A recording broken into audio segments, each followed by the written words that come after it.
Welcome to Fruity Knitting. I'm Andrew. And I'm Andrea. And this is episode 72. This is a really exciting episode for us because our feature interview is with one of the greatest knitwear designers of our time, and that is Martin Storey. On our trip back from Snowdonia earlier this year, we visited Martin at his home in North Devon, and Andrea did this interview. Yeah.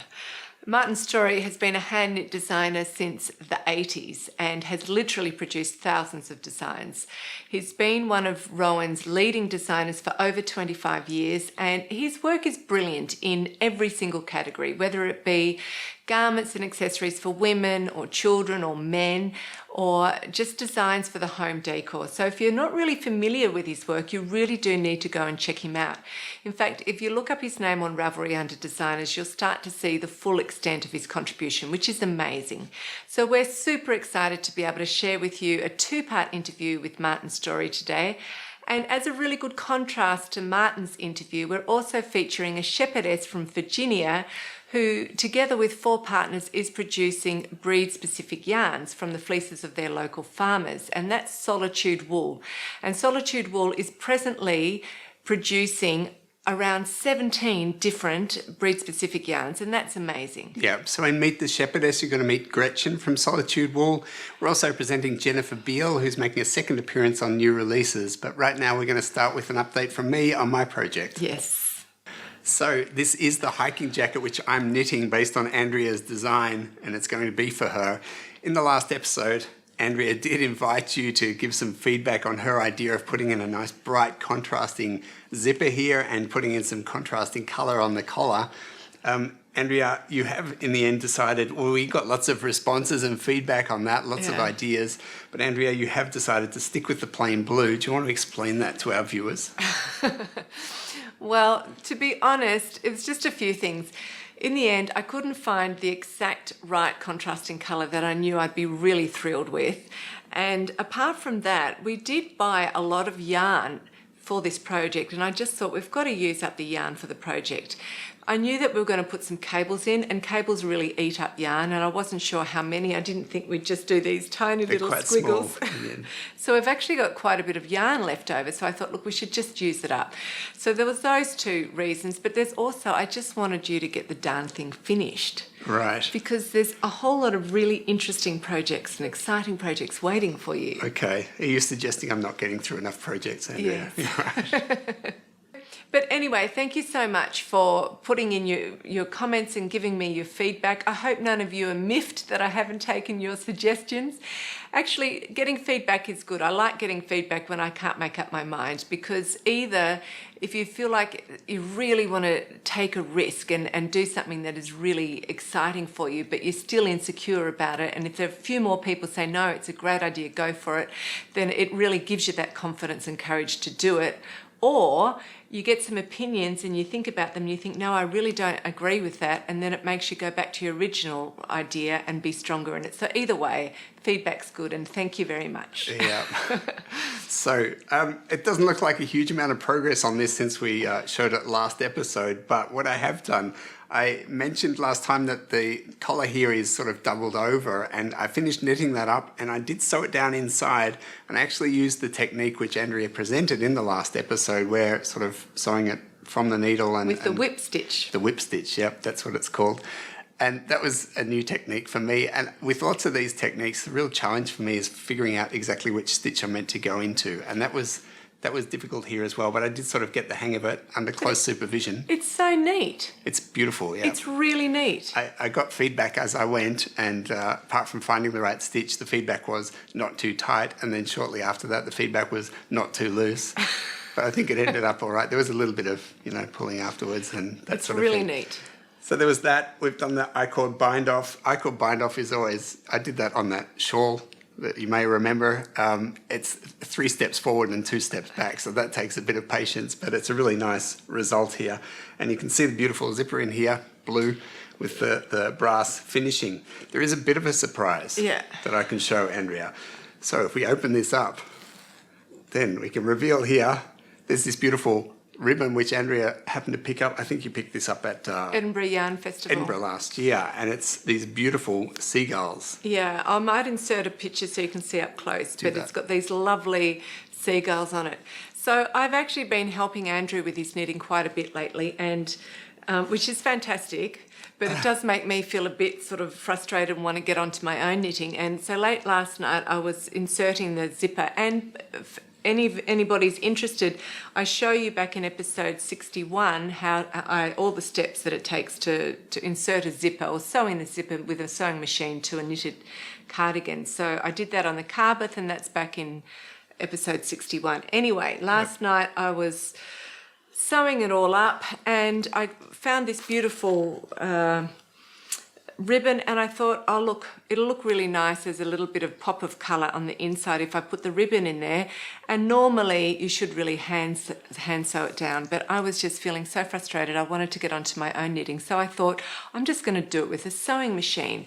And you may be able to see I'm actually really pleased with the results. So what I did is I put a dark blue thread in the bobbin and a light blue thread in the yarn from above, so that the dark blue you wouldn't see here and the light blue you can't see on the ribbon. That's just brilliant, darling. Well, it's not really brilliant. It's actually what people do. Right. But it's worked really well. So that's really exciting. But I just have to say, Andrew, your knitting is so neat. Yeah. I have to show it off. Well, the other thing that I want to show off here is check out these curves here. Yeah. These curves are just made for your curves. Let's hope they are. Yeah. But can you see? Yeah, very good. He's done such a brilliant... You do stocking stitch so well. Oh, it is my specialty. So that's the status of the body. I have almost finished. I have to unentangle this. Yeah. Have almost finished one sleeve. We're continuing with the just-in-time design approach. So the sleeve cap, which is all that's missing here, hasn't actually been designed yet. I've got to do the measurements, yeah. Right, so that's that one sleeve finished apart from that. And so I've started on the second sleeve, and maybe we'll have the design for the sleeve cap before too long. Or you could figure out the measurements. Yeah. You're more of a maths head than me. Oh, look, I'm good at helping. So maybe that'll be finished next episode. Yeah, it's going well. And then you can wear it. I will be. We have to go for a walk. Yes. We're continuing on with Under Construction with me, and last episode I showed you a collection of Linda Marving's designs which I was considering doing, and thanks again everybody for your feedback. In the end I went with the sculpted frost jacket design by Linda. And this is what I've started with here, and it's knitted in a DK weight yarn in pieces and bottom up. I'll show you here a picture of it so you can see it in more detail. On the front and back body panels you can see a fairly large lacy flower motif, which really reminds me of a Japanese stitch pattern. And the side panels of both the front and the back are in stocking stitch, which makes the design so much easier for Linda to grade into different sizes, and also for me to be able to make my own modifications on, which I'm going to have to do. And the front of the design has a garter stitch shawl collar and has a tuck which separates the lace pattern from the garter stitch front bands, and that tuck runs right up the front bands and around behind the collar. So that's going to be really interesting to do. And then if you have a look at the sleeves, they're fairly simple. They've just got a central lattice panel, and of course the cuffs are a really major feature. So I'm going to be using the Pels Ullgarn by the Hillesvåg woolen mill in Norway, and it's a DK weight yarn. They call their DK weight yarns Tinder, yeah. To me it feels more like a very lightweight DK, but that's probably just me. The colourway is called Lys Turquoise, which translates as light aqua. Turquoise is also German. Yep. Yeah. So that's cool. It's sort of slightly rustic. It's been dyed over sort of a mixture of dark and white fleece, so you've got a natural heathered effect to it. And it's in a lovely blue. So this is what I've done, as I've shown you. It's got this lovely lace panel in the middle, and this design really does look Japanesey to me, the stitch pattern. So I knew right from the beginning that I would have to do modifications on this because I'm not using the recommended yarn. So the first thing I do is I knit a swatch in stocking stitch until I get the kind of fabric that I like with this yarn, and then I compare my gauge of this swatch with what the pattern says in their gauge. And For this jacket, I knew it had to have some drape in it, so I actually did my gauge at a slightly looser rate than I normally would for a normal, say, cardigan, fitted cardigan or jumper. Okay, so that's the first thing that I did. And then what is really great about this design, which I mentioned, is that you've got these stocking stitch panels on either side. So you can actually just knit your lace panel and you can adjust your stitch count to get the width that you need on the side parts here. So that's very easy. It looks like it might be a difficult pattern to modify, but it makes it very easy. And so it's going to be a long A-line shape, and the jacket actually goes down sort of below your bum or your bottom. And I'm not going to do mine that long. I'm going to do mine halfway down. And I can see that I've already got the width that I need for the widest part of the chest, so I won't be decreasing any more. And another thing that I can see is that when it comes to me doing my armhole shaping, that's going to happen in this stocking stitch section. So I'll probably shape into about here. And that's just an added bonus. I didn't plan that, but normally if you're going to do your shaping inside the pattern, that's harder. It's harder to stay in pattern and also in a lace pattern and shape. That's more challenging. So that's just an added bonus. It's actually going to be very easy to modify. That's what I've done so far. Another thing I want to show you is this hemline. I learned something new here. I learned the winding cast on, which is actually a really easy and effective provisional cast on. So I've done a very short tutorial on it in case you're interested, which I'm sure you will be if you don't know about it. That's coming up right now. It's only a couple of minutes long. Straight after that is part 1 with Martin's story. Yeah, I mentioned earlier in the show that we drove to Martin's home in a small coastal town in North Devon. Also passing through this town is a section of what's called the Southwest Coastal Path, which is the largest or the longest national trail in the UK, or in England at least. Yeah. It's very famous, very spectacular scenery, views of the coast itself. You also come across these historical cottages, which were actually Coast Guard cottages. And some of the path sections were actually created by the Coast Guards as they patrolled the coastline, watching out for smugglers during the 18th century, because in the 18th century it was like the golden age of smuggling in England. So it's kind of fascinating. At the end of part 1 of this interview, we take you on a short walk through through a section of this path quite close to Martin's home in this little town, so you can enjoy that.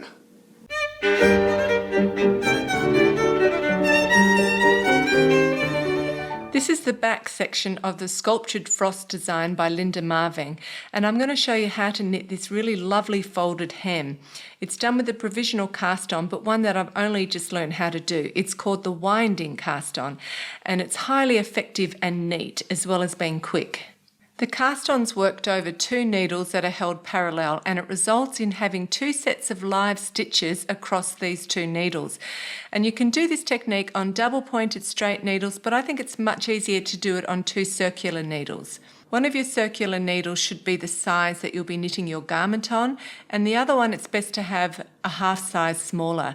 And this is to keep the stitches tight and neat so they don't stretch out when you're wrapping. So first off, you make a slip knot and you put it on your top needle, which will be your larger garment size needle, and you just hold the tail of the yarn tucked away. Then you're going to bring the yarn down across the front of both needles and back up again behind, and that's just one wrap, and each full wrap creates 2 stitches, one on the top needle and one on the bottom. And you just continue winding the same way until you have the correct number of stitches. So I'll do about 20 of these stitches just for this demonstration.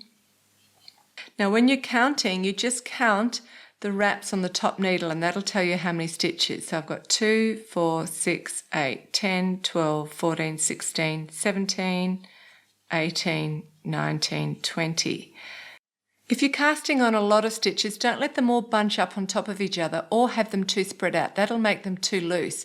Just leave them lying fairly neatly next to each other like this. And also make sure that you wrap in the direction that I've just shown you, or else the stitches will be twisted on the needle and you'll have to knit through the back loop on the first row. When you've finished wrapping, make sure that the yarn goes underneath the bottom needle and is held taut at the back, and then gently pull the lower circular needle through so that it's hanging out of the way. And the wraps are just going over the top needle and the cable of the bottom needle, like that. For this design, I only work the stitches on the top needle. I need to do stocking stitch for 10 rows on the stitches of this top needle. The very first row is considered row 1. So if you were doing a different pattern like a 2x2 rib, then you'd start the ribbing on this very first row. And it's also going to be the right side of your garment. I make sure that the yarn is taken underneath the cable before I start with my very first stitch. And then I just knit across. I knit into every wrap, right up and including the slip knot.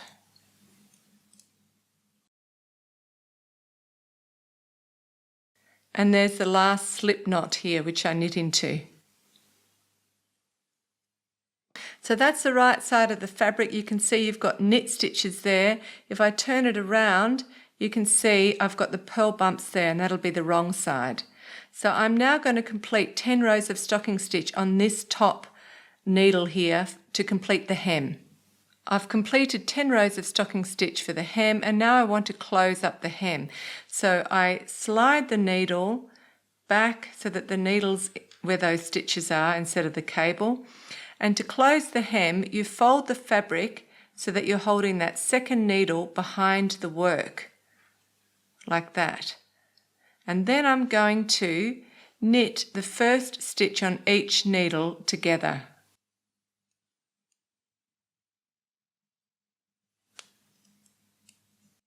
And I just knit through that row, knitting a stitch from each needle together, and that closes the hem. So that the stitches don't easily fall off the tips of the needles, I'm just pinching with my 2 fingers here on the left hand to hold them in place.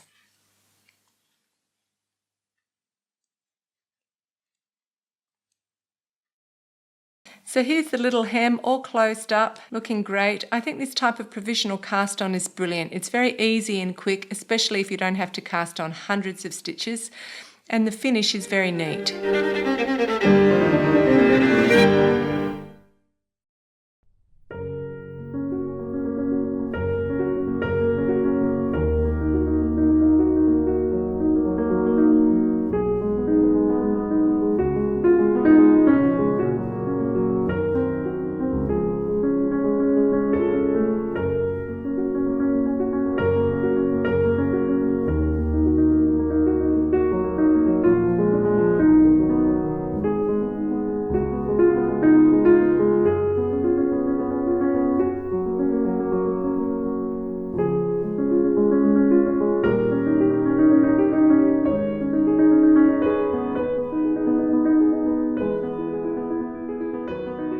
Welcome to Fruity Knitting. I am so excited to be sitting here with Martin Storey in his beautiful home, which is overlooking the sea in North Devon, and that's one of the most beautiful parts in the UK. Martin Storey hardly needs an introduction, except to say he is one of the most talented and prolific hand knit designers in the UK. Martin has designed stunning garments using every conceivable knitting technique, but he's probably best known for his wonderful textured and cable designs. Martin's had a long and very interesting career, so we have a very interesting interview ahead of us. Martin, thank you so much for being so welcoming and having us in your home, and for agreeing to come on Fruity Knitting. Thank you.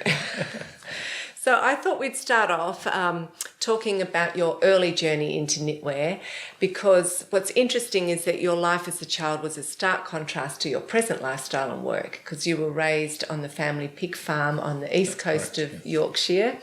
So could you start by telling us a summary of your journey from being a Yorkshire farm boy in the 60s to being one of the best known hand knit designers in the UK? Well, there was always knitting in my life from an early age because my mum and my aunts all knitted my school jumpers, and so they were a great influence. I was always fascinated by the technique of knitting. So when I went to my local junior school in the village, I was delighted because my then infant teacher, Mrs. Cross, felt it very, not only to learn our ABC and numbers, for boys and girls to learn the joy of crafting and including knitting. So at the age of 5, I was picking up my first pair of plastic pink and yellow needles and knitting very, badly knitted dishcloths and squares or whatever, and I just loved it. And from there, I sort of carried on doing little knitted things for toys and dolls and things. And in fact, I've got what I think of as my first design, a knitted design for my Paul doll, who's now celebrating his 50th birthday, I think. And so this is He's gorgeous. He's quite vintage, isn't he? He is, yes. Yeah. He was boyfriend to Cindy, who was very popular at the time. And with a bit of help, and knitted his sweater and his little scarf, and there were some matching trousers which have, I think the moths have done their work on them. Yeah. But yes, this has survived. He's been in this outfit now since I was about 8, probably. That's amazing. It is amazing. That's So great. it taught me a little bit about shape. It's just a very basic T-shape sweater, but it taught me a little bit about, designing. Yeah, but your early talent was showing already. Well, kind of. Yeah. Okay, so you were brought up on a family farm, and did your family want you to take over the farm? Yes, that was the idea. Obviously, that was traditionally farmers' sons take over the farm, but I realised from an early age it wasn't for me. I tried my best, but to no avail. So at the age of 20, I was thinking, I really would like to pursue a design career. With the encouragement of a friend who was at art school, I decided to apply with my parents' permission for a place on the local foundation course. But just before the interview, as I said, I'd started knitting again, and I had a friend who at the time, his girlfriend had knitted him this beautiful Patricia Roberts slip over, which I really coveted, and I thought was the only way, which I've got here, the only way that I was going to actually have it was to knit it myself.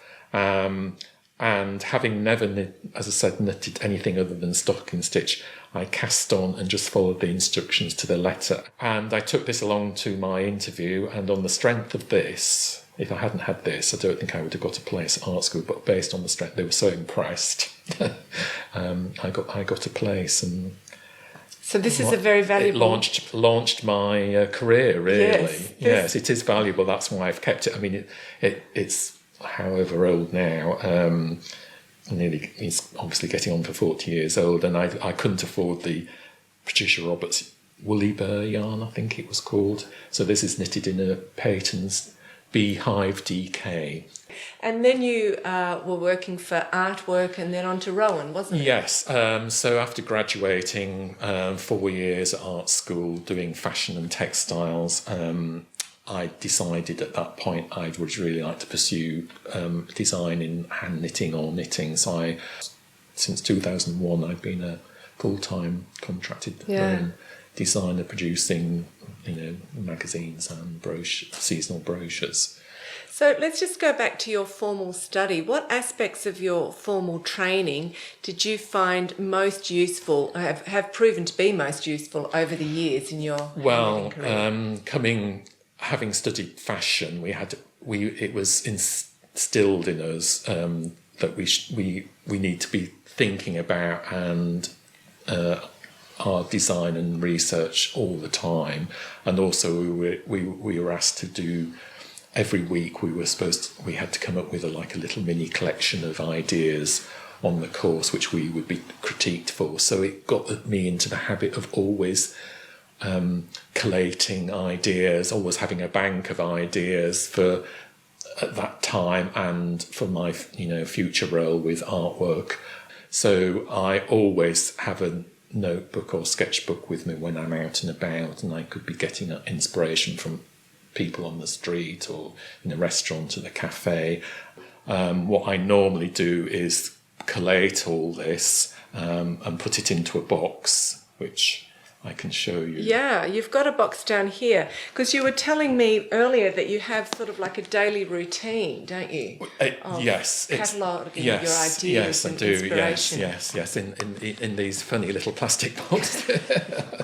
So just the sort of top layer here is just things that I pulled out of magazine. There might not necessarily be, this is from an interior magazine, but such beautiful pattern ideas that might lead on to a knit design. I'm very into these ethnic sort of kilim pattern design. That's what which are very complicated to knit, but and then maybe shapes as well. So this is from a fashion magazine, so it's just highlighting current shapes and stitches and also. So you sort of constantly gathering this, but then you have to make it somehow presentable so that you can quickly draw on it. Yes. So from this, I will sort of formulate an idea for for one of my brochures that I do for Rowan, or what or for a little publishing company I work with in London, Bury and Bridges. I'll form, an idea will come as a result of this, and then I'll sift it down into a much more cohesive collection that, it has some sort of continuity rather. These are just sort of disparate ideas, so it would never work. It has to be something that's concise and creates a story, basically. And also I can imagine sometimes you'll be called on very quickly to fill in something. Exactly, yes. So that would be good for that as well. Yes. I've always got a bank of ideas because Rowan, Rowan is a large, quite a fairly substantially large hand knitting company, and we do an awful lot of designs. I could be doing up to 50 to 100 designs a year or more, depending on, what's required of me. So I can't just sort of think, oh no, I've done that, and I've got to be thinking ahead all the time. And with all businesses, there's often sort of mistakes happen, I can imagine, and they say, look, have you got this ready? Yes, And also it's things like we last minute changes or last minute idea, which we think, oh yes, that'd be really great to do, but of course last minute ideas, you haven't got an awful lot of time to actually you haven't got the luxury to think, well, actually, give me can we have this idea tomorrow? But I know that somewhere in my, boxes that I've got something that I can, which will trigger an idea and something I've already thought about, and it's so crucial for me to have that. And I will have also swatches that I've just ideas that I might have worked on as well, that just because I thought they might work for a particular thing, and some colour work swatches in here as well. Beautiful. So that's just all ready for further development. Yes, these are things that I might have worked on maybe the previous season, and they weren't quite relevant then. But then I think, well, actually, I'll go back to that, because I think that happens very often. Sometimes things, they're too early, or they're not quite, they don't quite fit in with. For one concept. But I'm always, doing colour work ideas, and particularly in the felted tweed, which is so beautiful to knit with, are always relevant. Just trying out ideas, which is what it's all about, really. It's sort of experimenting. You need to do that as well. You need to be confident for things to go wrong. And not everything works first time, and sometimes these swatches as well often work as I quite, I don't So I'll go back to them. I'll put them aside and go back to them and rework them till I'm happy with them, or they just get discarded. I'm afraid I've got a lot of things that just are never going to work, and then I just leave it aside. But I mean, this is the bit that I enjoy doing. I mean, I could do this all day. You know, it is the exciting thing, and milking ideas from swatches. Yeah. So this will have come from something I've seen. It won't be just. Actually, it's something that's come from these notes that I collate as well. Yeah. And then I do lots of photocopying of stitches from magazines and all sorts of funny books that I find in charity shops as well. But they make, they're great for colour work ideas, and obviously the stitch books as well for cabling. But I don't always just do them exactly as they are in the stitch book. I try to sort of make them unique and more to me, really. That's something I sort of try to do. And we've got to have a look at some of your mystery blankets, because they're also really great for bringing in new knitters, aren't they? Yes. So we'll just get some of those. So the mystery blanket has been a great way of introducing knitters to new stitches and techniques. It's basically blankets made up of different squares and joined together to make one sort of beautiful heirloom blanket. And this is an example of a blanket made out of Fair Isle and garter stitch trees, which are appliqued on. So it's just using the most basic Fair Isle technique, which is a good introduction. Yeah, it's beautiful. And this one again is just, for learning lace techniques. It's just using the bit more basic techniques in lace for knitting together yarn over and join together just in one colour. And similarly, this one, cables. This one actually is knitted in strips. So again, you can make it as wide or as short as you want to. They're very flexible and adaptable. But here, the knitter's getting to grips with basic basic cables and bobbles, and having moss stitch, seed stitch cabling over, stocking stitch cabling over a pearl background. So you're learning all this as well, but in a sort of manageable, portable piece. Exactly. Yeah, I think they're brilliant. Well, we've got so many beautiful garments around us that we're going to get to later, and Martin's going to show. But first of all, I thought maybe you could just tell us a little bit about designing for men. And I was just wondering, do you have a different criteria in mind when you design for men? And do you think that men perhaps have a different emphasis on either what they would choose to knit for themselves, if they are knitters, or what they would like to have in a garment that's being knitted for them? Yes, designing for men, obviously. I enjoy designing for men because I feel like I'm well qualified. Yes, I'm designing something that I would like to wear as well. But I'm conscious that men now, traditionally hand knitting patterns were just sort of very, crew neck sweaters and cardigans and sort of a bit shapeless. But I think men now want something that actually fits.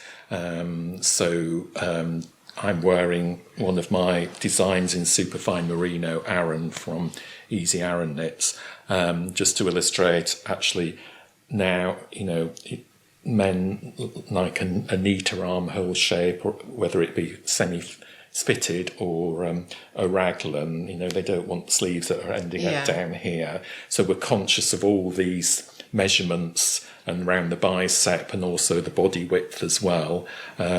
So again, with this slip over from Scandinavian knits, it's just getting the length right that just fits, it just covers the waistband, so it's not too short, not too long, and also this shoulder width fits just nicely here. It doesn't fall off the edge of your shoulders, or it's somewhere up here. It just fits nicely so you can wear a shirt underneath, and also a neck that's not too wide and not too deep, so just a neat little V-neck, and a crew neck that doesn't sort of, sits close to the neck as well. So that's, you think it's sort of, men, it's just a sort of like, a square shape with two sleeves. It's not, it's more complicated what I'm trying to say, they don't want a big baggy design. They want something that's fairly neat and fairly stylish, but classic as well at the same time.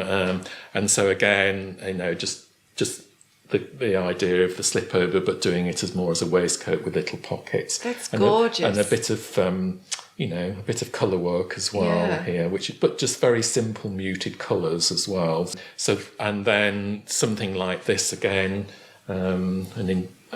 Fair Isle, but the idea of having a shawl collar, so it's all neatly faced as well. That's beautiful. And again, this has got more of a fitted sleeve, and so this shoulder width is quite crucial, and just here and the top of the bicep. And again, it's not too wide, so people, they don't feel like they're wearing a duvet or anything. So this is quite a nice. This is a nice shape for men with a shawl collar. I've done quite a lot of designs using shawl collar. So very much the measurements around the shoulders, the depth of the arm, the width of the biceps, body and the length, and also the back neck as well. Another thing that you may not know, but is very interesting, is that Martin is a collector of vintage puppets and toys, and he also has a large collection of vintage knitting patterns. So I thought, Martin, you might quickly show us a couple of your favourite vintage knitting patterns, and also just say something briefly about vintage knitwear. So I've sort of, these are all from my early Vogue knitting collection from the 40s through to I think we go through to about the 1980s. But it's just to illustrate how fashions in knit have changed or techniques and yarns and proportions. So we're sort of starting in very early 1940s here, which they're very, very, very tailored silhouettes, which is illustrated here with a little jacket, and also knitted skirts as well, of course, which were very popular at the time. And then here, lovely dolman sleeve cardigan, which again, all very neat and tailored, which is very much the fashion at the time. I just very quickly, I noticed that Paul was wearing a dolman sleeve. Yes, I think because I hadn't mastered the actual doing a fitted sleeve. at the age of 4. And then we're sort of moving into that 40s, 50s crossover where sort of evening wear, Marilyn Monroe-y sort of type of, remind me of my childhood 1950s films. Yes. And then we've got again in the 50s and the new look silhouette with a fuller skirt, but still very with still sort of more like a V-shaped fitted garment. And the wide necklines. And the wide necklines is sort of. And then here we're getting a little bit more further into 1960s, beautiful cardigan with the lace work and the cable and a bit of slip stitch quilting here, but again sort of very more formal. We're not getting quite into the sort of looser shapes until a bit later. And then the sort of another fun 60s cruise holiday which I just love these. I think they're really funky in the way they're styled and everything as well. But here we're just that's almost relevant now, that little crop cable, and there's been a lot of fringing in knitting recently on the catwalk, so it all it all goes round, comes around again, doesn't it? And then we're getting a bit more into sort of early 60s Beatles, sort of a beatnik, and we're shapes of, you're getting a sort of more slouchy shape in knitting. That's sort of just evolving into a slightly longer line shape, whereas before it's all been sort of quite cropped and fitted. And then for 60s, a longer line. Knitted coats, I remember those as a child. My mum had something similar to that. That's stunning, isn't it? It is, yes. And that sort of shape, again, is now these longer line knitted coats and cardigans are really, really big again. And then knitted dresses and crochet dresses. Yeah, this one's crochet, isn't it? Yes, very nostalgic. And the ribbon through. Yeah. They're just bizarre, aren't they? They're really totally bizarre.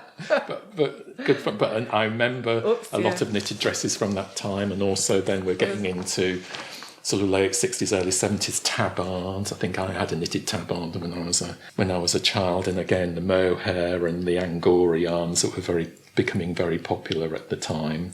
A loop knitted coat in mohair, cable dress with a zip-up neck. And I love the neckline. Yes.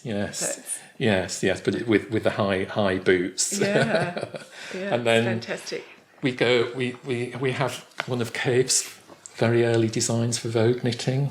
1969, I think this was produced. So this was sort of in 69. Yeah. Wow. So this would be probably one of his first designs for Vogue knitting. Cave Facet. Yeah, amazing. You think all those years that he's been designing. That looks later than 69. I'm sure that is 69. Yes, it does look later. It looks but it's very much his signature style, isn't it? And then we've got these. I just love these fashion knit books from the 70s. These are they're not Vogue knitting, but did anybody actually wear that? I don't know. And then the crochet dresses, evening dresses as well. Yeah. I just love them. They're just so cool. And of course, everybody had not everybody, but a lot of people were knitting their own wedding dresses at that time. That is stunning, actually. It is stunning, yeah, and it's a beautiful design, the layered sleeve pattern. That's quite inspirational for me, just the actual pattern of the skirt part. So, and then we've got, I've just got a couple of knitting magazine Woolworths. And here we are, 70s tank tops, knitted and crochet tank tops. And that's a typical neckline. It is that scoop neckline, yeah. And again, sort of things got a bit fitted as well, like going back to the similar knitted vests of the sort of 1940s. Yeah. And then just lastly, sorry, not to bore you, but we're now into the 1980s, where we're going more into sort of a different sort of look altogether, with the big dirndl skirts and the sort of more earthy, rustic tones to sort of fit. I mean, this is very much where I came in at art school. This is the look that all my contemporaries would be wearing in the fashion department. So, and then we've got waistcoats were really quite big then. So that sort of just gives you a bit of a sort of knitting through up until the 1980s, where I sort of came in, really. It's really rich, isn't it? Yes. The history of knitting is very rich. Yes, and I always go back to it as well. I sort of remember things that I might have seen in these and thought, oh yes, actually, let's go and have a look at that, because rework it, or it'll trigger off an idea.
Isn't that a stunning part of the UK, the Devon coastline? We hope you also really enjoyed getting to know Martin Storey and his designs. It's really interesting when you hear about his involved and systematic process of collecting and developing ideas, how you get an idea of how professional he is as a designer. Totally committed there. Yeah, but just professional, because He's saying that he's putting out about 100 designs a year, and in order to put out that quantity of very high quality designs, you really do have to have such a professional methodology to not just be a very talented, designer, but have a really good professional method of being able to work that on an ongoing basis. So that was really interesting.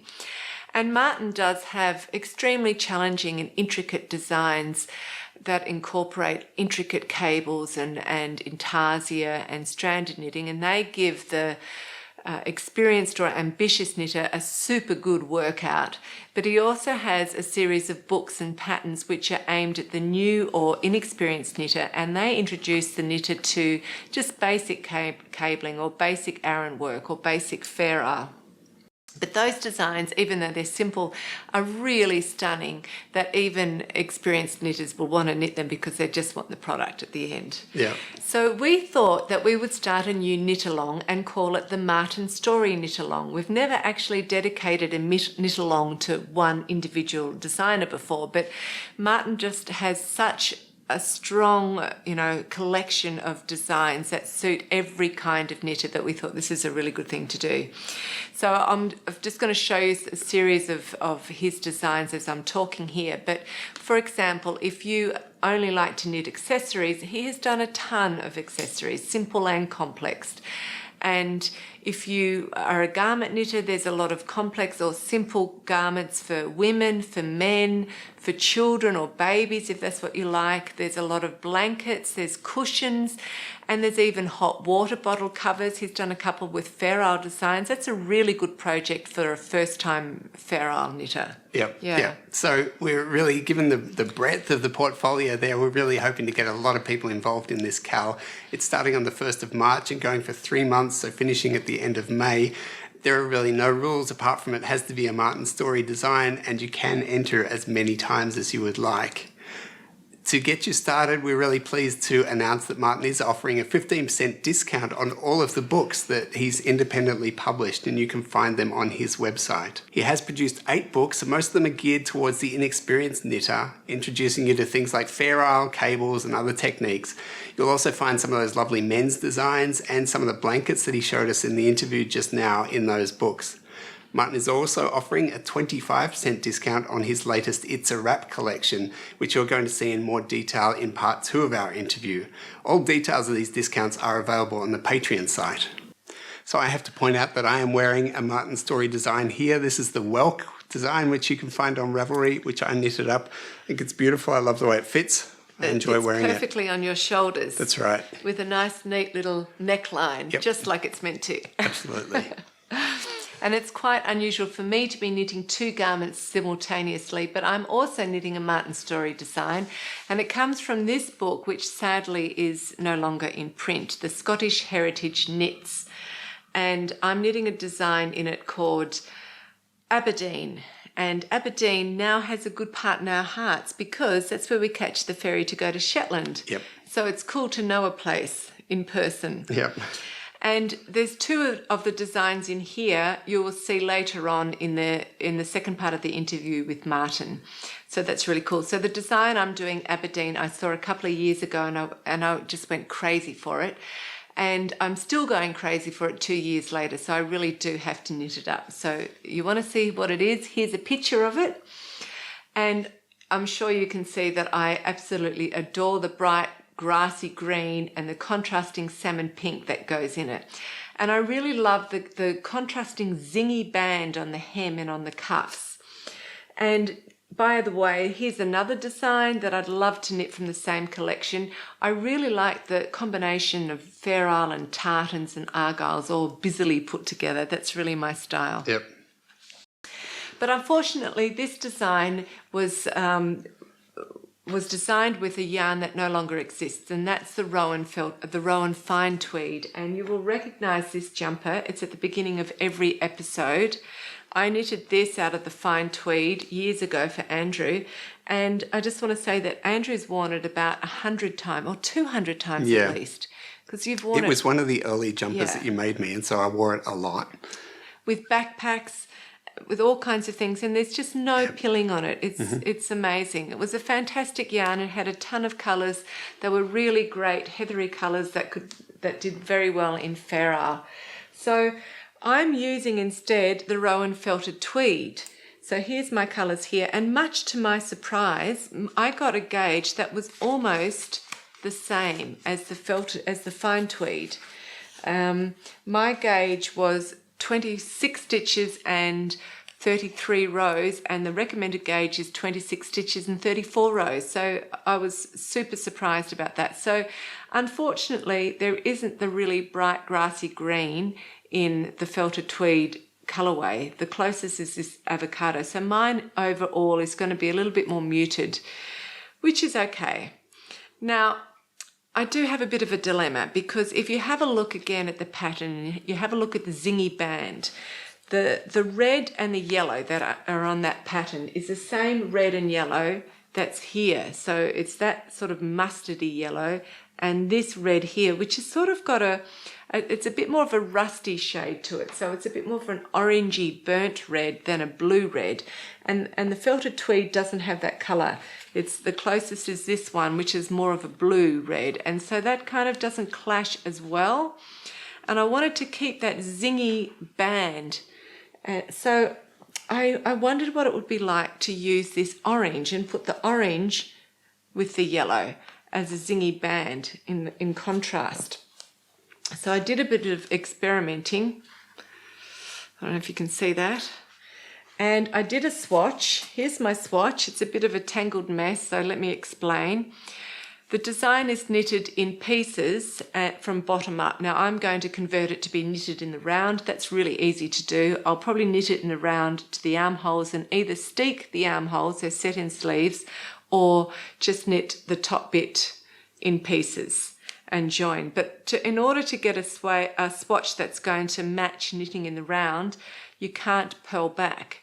So I knitted, and then I push the stitches to the end of the needle. I carry the yarn loosely around the back and then knit the second row. So that's what that mess is all about. But I can undo that if I need the yarn, so that's not a problem.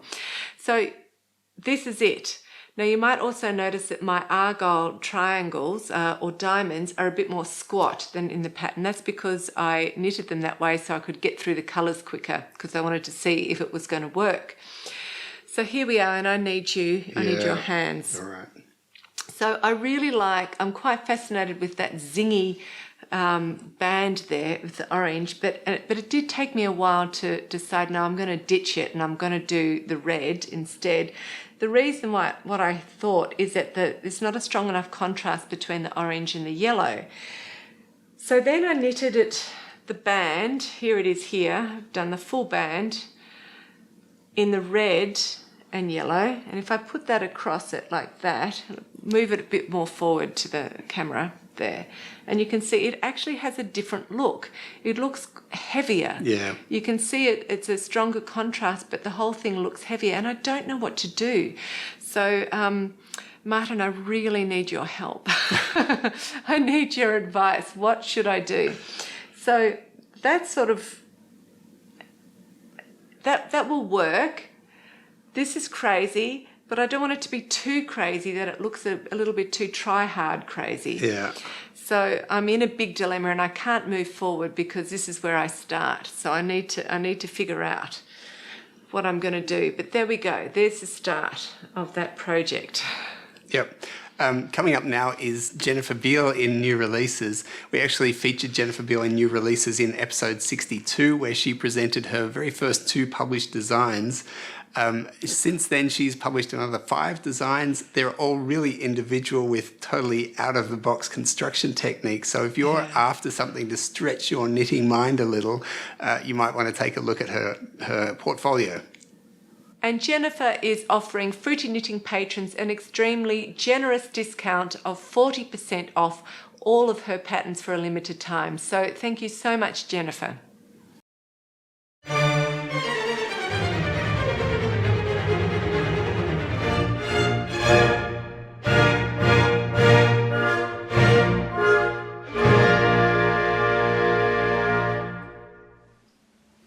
Hi, I'm Jennifer Beal. Last month I released my newest design, Jobat's Arm.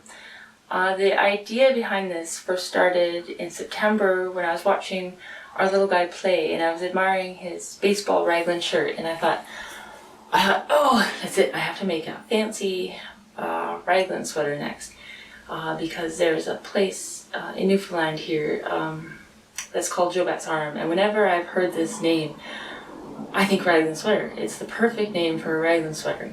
In this place, there's a fancy hotel, and when you look at pictures of this hotel at night, when it's all lit up, it glows. It looks luminous and magical and really structured. It's got a funny structure to it. So this imagery and these pictures I kept in my head for the whole design process, and then maybe 2 or 3 days after I had this idea, I magically came across a woman that lives in the same city that we do, and she's an independent dyer. Her yarn's called Hypothesis Yarns, and she had these 3 colors in her merino DK base that were just perfect. They were exactly what I had in my head of where I wanted to take this, what the colors I wanted to use.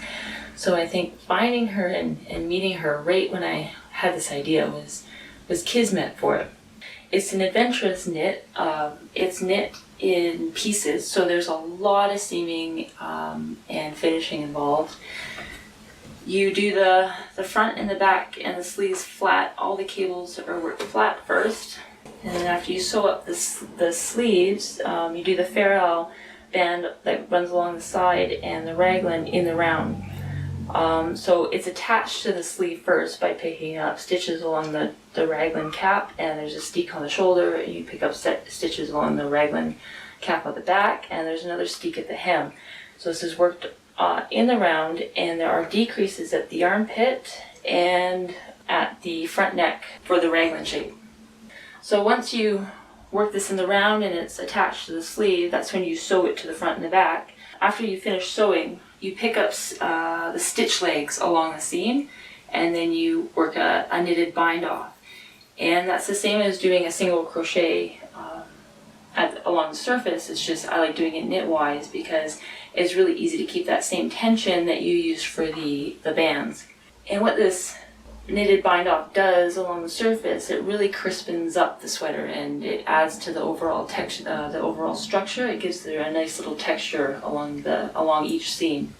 It's done along the collar too after you work the collar. So the collar is one of the last things you do, and there are short rows on the back, and there are a couple of decreases worked as you work upwards to draw in the neckline. And this yarn is perfect for the sweater, and the sweater is perfect for this yarn, because when you knit with this yarn at this gauge, it creates this nice tension, so the fabric is nice and dense and it stands up on itself. You don't have to do anything fancy. There's no hemmed, folded hem or anything at the collar. It's just a purled round and a bind off, and it keeps its structure really nice. So it's an adventurous knit, and if your needles are ever free and you're looking for an adventurous knit, I hope you might have some fun with Jobat's Arm. Bye!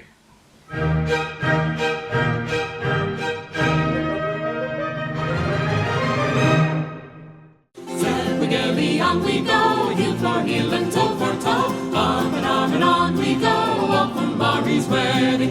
Plenty herring, plenty meal, plenty pig to fill her creel. Plenty bonny bands as well, that's the toast from Barry.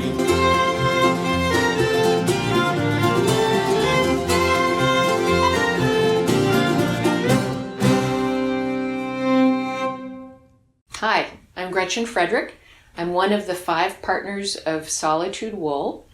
3 of us are shepherds, and we are in Loudoun County, Virginia, which is west of Washington, D.C., near the Blue Ridge Mountains. Sue Bundy and I were both moved out here and are shepherds, but came to farming not with a farming background, but with a fiber background. And what we discovered when we met as part of a local organization is that most shepherds, if they don't have fiber interests, don't have a clue what to do with their wool and can't sell it for much money. So Sue and I discovered that we had both been thinking the same thing, which was we really wanted to use that wool. There were a lot of cool breeds. So in 2006, together, we made the business to create breed-specific yarns and fibers. So I wanted to tell you a little bit about our process. We buy exclusively from local small farms in the Chesapeake watershed Bay Area. And we like to go to the farms direct on shearing day. That way we can see the animals, see them on the hoof, if they're healthy, and have the opportunity to skirt the fleeces just as they're coming off the sheep and make sure we're buying only good wool to make our good yarn. And occasionally we'll find really exquisite fleeces, and we always encourage the farms to save those for hand spinners because they'll get the very best price. Once we have about 100 to 200 pounds of a single breed, we will design a yarn that matches the characteristics of that wool. And so we can then find a mill in the US that can spin to our specifications for that particular fiber. Today, in 2019, we are now 5 partners creating the yarns, and we have 17 different breed-specific yarns. So we're picking out about 4 that are very different and have different types of wool and yarn construction, so we can give you some examples of how these yarns are different from each other. So the first one we wanted to talk about is Border Leicester. It is a long wool breed originally from England. They're called lustrous long wools, and the staple length is pretty long. It's shiny and lustrous. It has S-shaped crimp in it, and it makes a very strong yarn. We have spun this as a semi-worsted, which means that all the fibers are aligned before the twist is allowed to go in, and it makes a smooth yarn that accentuates the lustrousness of it. 2-ply will open out the yarn, and we have it in both the natural white and also a natural colored yarn, which is the grays all blended together. So one of the things about our yarns is that aside from always having the natural undyed colors, particularly if there are natural colors, but we dye a lot of the wool. Wool takes dye beautifully, and each breed will take it a little differently as well. But with the Border Leicester, we use natural dyes. And I do all the dyeing here at my farm, Solitude. I work in my garage. And with natural dyes, we like to work from the plants themselves or the dried materials as opposed to extracts. And we like to grow a bunch, what we can. We grow marigolds and daffodils and weld and use rhubarb leaves and collect black walnuts and pokeberries that grow around. Lots more. And some of them, obviously, we have to buy. We buy indigo and madder and cochineal. When you're working directly from the plants, it takes work to get the dye pot ready. It's basically like making a large soup and then straining it. And sometimes it takes 2 or 3 days to go through the various processes to create this pot. But once you have the big pot, you can dye many different rounds or dye lots of yarn in that same pot, and each time the color will change, getting lighter. Sometimes you can also use after baths to switch the color, so you can get lots of different dye lots from one pot. So the next yarn is Dorset Hike.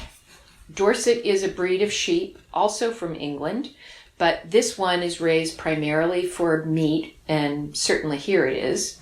The unique thing about Dorset is it's a down type wool, and the fleece itself grows what they call robust crimp. It has spirals and curlicues, and the crimp just cannot be squished, and it creates super cushiony wool and also resists felting.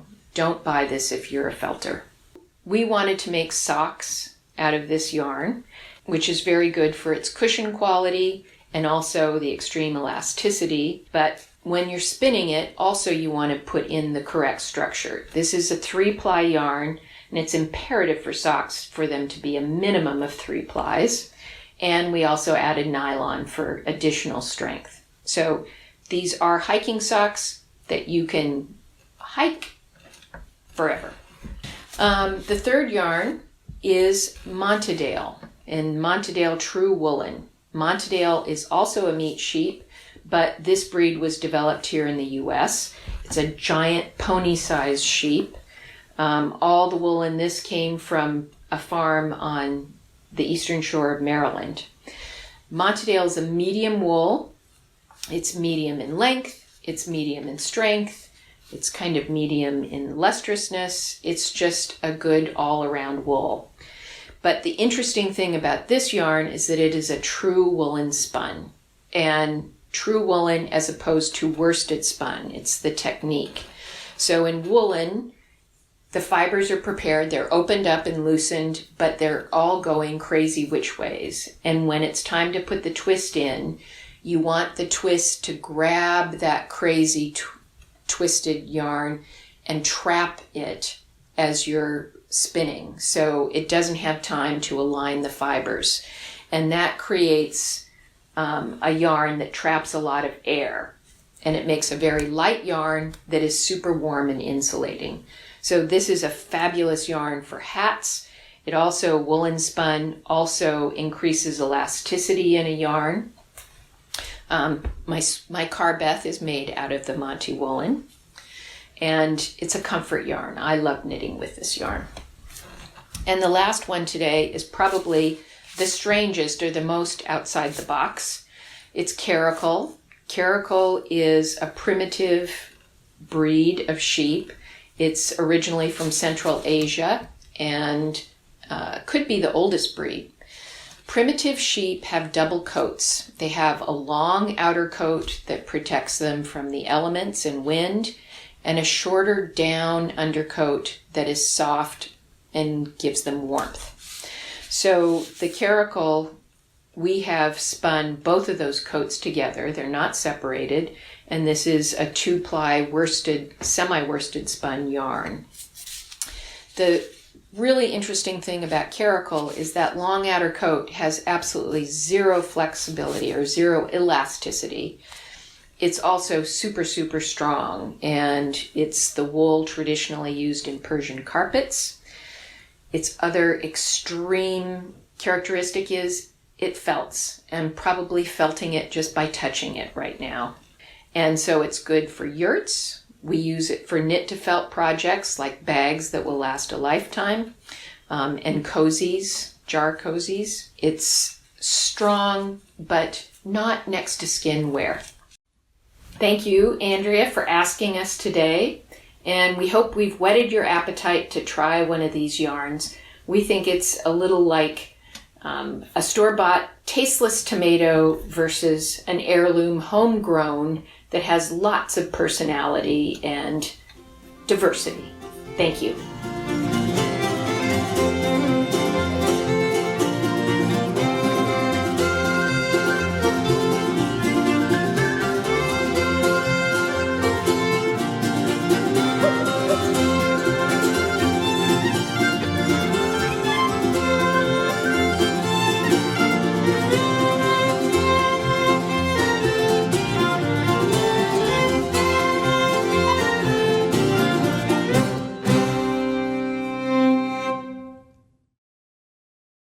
I really enjoyed that segment. It was such a treat to have Gretchen on our show. She is so knowledgeable about spinning and fleeces and also natural plant dyeing. Yeah. It was great. And I have to thank Deb Robson for putting her in contact with us.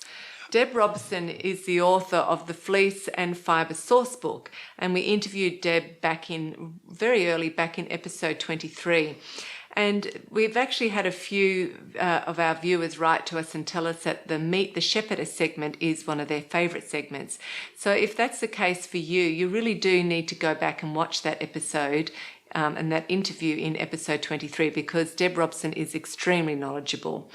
But getting back to Gretchen and Solitude yarns, I think it's fascinating that they've actually got 17 different breed-specific yarns. Yeah. And 2 of those breeds I'd never even heard before, the Dorset Hike and the Montedale. Montedale, yep. I'd like to see a picture of the Montedale because she describes it like a pony. Yeah. That's interesting.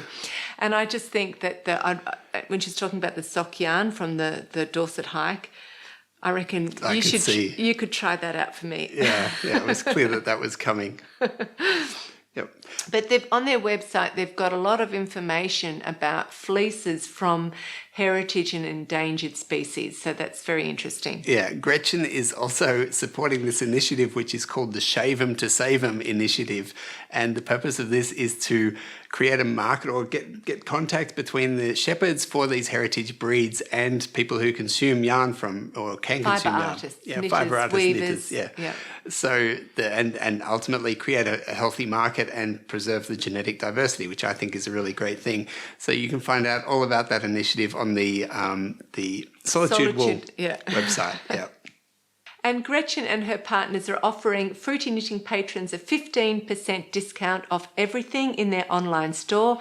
And as she said, there's some fine, medium and long wool and primitive fleece yarns available, as well as roving. And the yarns are both in the natural shades and hand-dyed with natural plants. So that's fantastic. Thank you very much to Solitude Wool. So every episode we do ask our viewers to support the show by becoming patrons.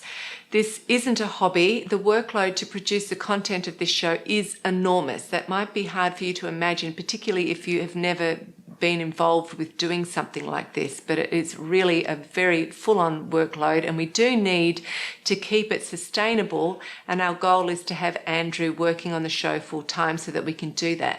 So if you are enjoying the show and you're enjoying watching, then please do become a patron. It's very flexible. And of course, we have to thank our wonderful patrons who've been keeping the show going so far. We really appreciate you. Thank you. Yep.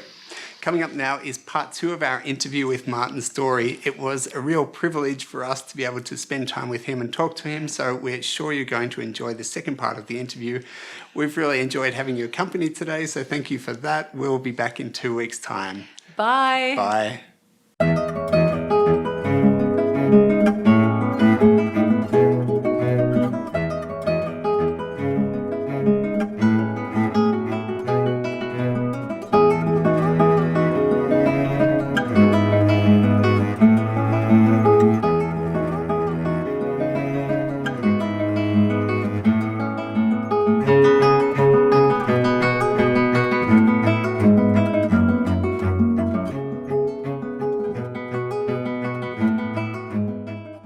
The very exciting part in the interview where Martin is actually going to show us a collection of his designs ranging from some early pieces in his career up to the present. So, and Martin will talk about the construction and some of the techniques involved, but also how each design fits into the fashion period that it was designed in. Okay, so this is a very early design from around 1990, 92, when I was working at Artwork. And we developed the, in conjunction with Rowan, we developed the lovely denim knit yarn, which shrinks. You knit it 20% longer and then you wash it in the washing machine at 60 degrees and it shrinks to the correct length. It's also sort of just illustrates my sort of love for cabling, and I was just sort of developing my cable techniques and how to combine them in a sweater. It's sort of a fairly basic shape with the drop shoulder, but it was, you know, it's still quite relevant today, even though it's getting on for 30 years old. Just a couple garments from a book I did a while ago now, Scottish Heritage Knits, which were knitted in the Rowan fine tweed, which sadly is no longer available, but I just still think they're beautiful and sort of relevant pieces to now. So this is a classic Argyle done in sort of these heathery colours with a sort of, and then I just wanted something a bit more zingy for the border. So just to give it some added interest. It's a crop shape, which is slightly shaped. It's a kind of sweater that goes on, and people, you know, if you had this in your wardrobe, you'd be wearing it indefinitely. This is the Portree sweater from the same collection, Scottish Heritage Knits. Again in the old Rowan fine tweed DK, slightly chunkier version of the sweater I've just shown you.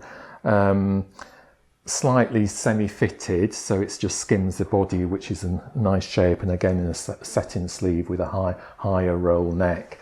And I just like the way that the sort of, you've got the blended greeny goldy colours here, and then you've got the pop of cream and red to sort of contrast with the black cuffs, hem and neckline.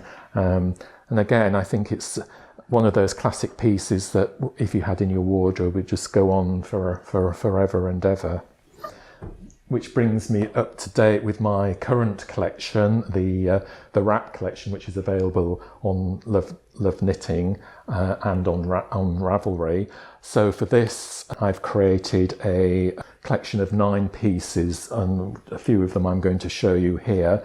This is the Riley wrap in using 2 ends of Kidsit Haze in a very simple to work slip stitch pattern. So it takes away the headache of actually the stranded colour work. You're working 2 rows of each colour all the way through the pattern, and actually it makes a really lovely spongy lightweight throw. And underneath that is the Nesta wrap.